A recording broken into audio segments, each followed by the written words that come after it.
وإذ أخذ ربك من بني آدم من ظهورهم ذريتهم وأشهدهم على أنفسهم ألست بربكم قالوا بلى شهدنا أن تقولوا يوم القيامة إنا كنا عن هذا غافلين أو تقولوا إنما أشرك آباؤنا من قبل وكنا ذرية من بعدهم أفتهلكنا بما فعل المبطلون وكذلك نفصل الآيات ولعلهم يرجعون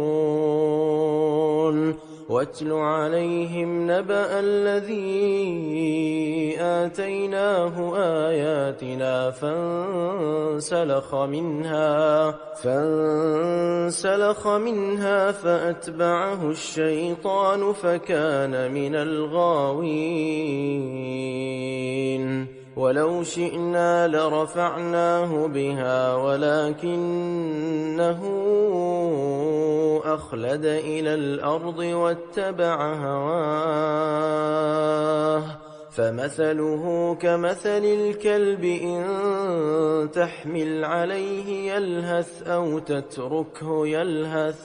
ذلك مثل القوم الذين كذبوا بآياتنا فاقصص القصص لعلهم يتفكرون ساء مثلا القوم الذين كذبوا بآياتنا وأنفسهم كانوا يظلمون من يهد الله فهو المهتدي ومن يضلل فأولئك هم الخاسرون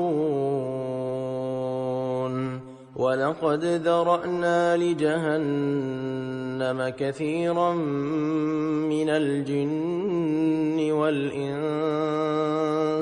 لهم قلوب لا يفقهون بها ولهم أعين لا يبصرون بها ولهم آذان لا يسمعون بها أولئك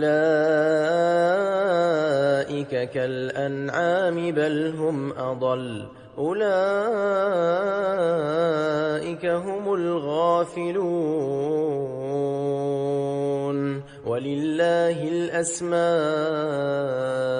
الحسنى فادعوه بها وذروا الذين يلحدون في أسمائه سيجزون ما كانوا يعملون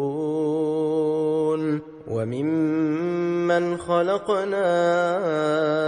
أمة يهدون بالحق وبه يعدلون